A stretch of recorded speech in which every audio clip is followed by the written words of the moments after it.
ചെറുപ്പകാലത്ത് അമ്മ നമ്മളെയൊക്കെ ഉറക്കാൻ കിടത്തുമല്ലേ രാത്രിയിൽ. അങ്ങനെ ഉറങ്ങാതെ കണ്ണും മിഴിച്ച് കിടക്കുമ്പോൾ പേടിപ്പെടുത്തുന്ന ഒരുപാട് ശബ്ദങ്ങൾ കേൾക്കാം.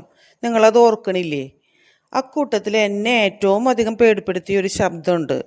അത് പൊട്ടിച്ചക്കയുടെ ശബ്ദം. ഉരുണ്ടുരുണ്ട് വരുന്ന ഉണ്ട കണ്ണുകളുള്ള പൊട്ടിച്ചക്കി. ഗർഭിണികളുള്ള വീടുകൾ അന്വേഷിച്ചാണത്രേ ആ വരവ്. ഇനി ഞാൻ അമ്മ പറഞ്ഞു തന്ന ആ കഥ പറയാം. പണ്ടൊരിടത്ത് ഒരു മുസ്ലിയാരും അയാളുടെ ഭാര്യയും ഉണ്ടായിരുന്നു. ഭാര്യ ഗർഭിണിയാണ്, പ്രസവിക്കാറായിരിക്കുന്നു. വളരെ ക്ഷീണിതയായ അവർക്ക് വീട്ടുജോലി ഒന്നും ചെയ്യാൻ പറ്റാത്ത അവസ്ഥയായി. ഭാര്യ പറഞ്ഞു, എത്ര നാളായി ഒരു വേലക്കാരിയെ കൊണ്ടുവരാൻ പറയുന്നു, എനിക്ക് തീരെ വയ്യാതായി. മുസ്ലിയാര് പറഞ്ഞു, ഞാൻ ഒരുപാട് അന്വേഷിച്ചു, കിട്ടാഞ്ഞിട്ടാ. നാളെ ഞാൻ എങ്ങനെയെങ്കിലും സംഘടിപ്പിക്കാം. അങ്ങനെ പതിവ് പോലെ പിറ്റേന്ന് വെളുപ്പിനെ മുസ്ലിയാർ നിസ്കരിക്കാനായിട്ട് പള്ളിയിലേക്ക് പോകാണ്. തിരിച്ചു വരുന്ന വഴിക്ക് ഒരു ശബ്ദം.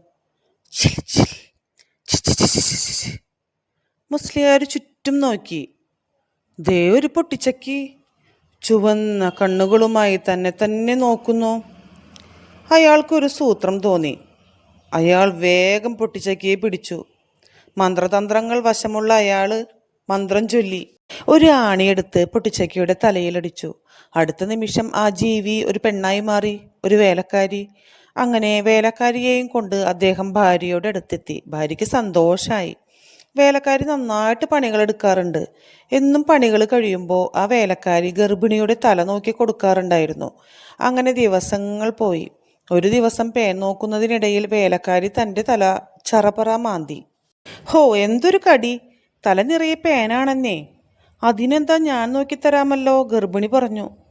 അങ്ങനെ വേലക്കാരിയുടെ തല നോക്കിക്കൊണ്ടിരിക്കുമ്പോൾ ദേ തലയിലൊരാണി. അയ്യോ, വേദനിച്ചിട്ട് വയ്യ, ആ ആണിയൊന്ന് ഊരിത്തരാമോ, വേലക്കാരി ചോദിച്ചു. ഗർഭിണി തലയിലെ ആണി വലിച്ചൂരി. വേലക്കാരി ദേ ഉടനടി പൊട്ടിച്ചക്കിയായി. ചോരക്കണ്ണുള്ള ഉണ്ട കണ്ണുള്ള പൊട്ടിച്ചക്കി. ഗർഭിണി പേടിച്ചു വിറച്ചു. പൊട്ടിച്ചക്കിയോ ഗർഭിണിയുടെ വയറിന് മേലേക്ക് ഒറ്റച്ചാട്ടം. വയറ് മാന്തി പൊളിച്ചു. ഇതൊന്നും അറിയാതെ മുസ്ലിയാർ വീട്ടിലെത്തിയപ്പോൾ കണ്ട കാഴ്ച. തനിക്ക് പറ്റിയ അബദ്ധത്തെ ഓർത്ത് അയാൾക്ക് കുറ്റബോധം തോന്നി. തൻ്റെ ഭാര്യയും കുഞ്ഞും നഷ്ടമായിരിക്കുന്നു.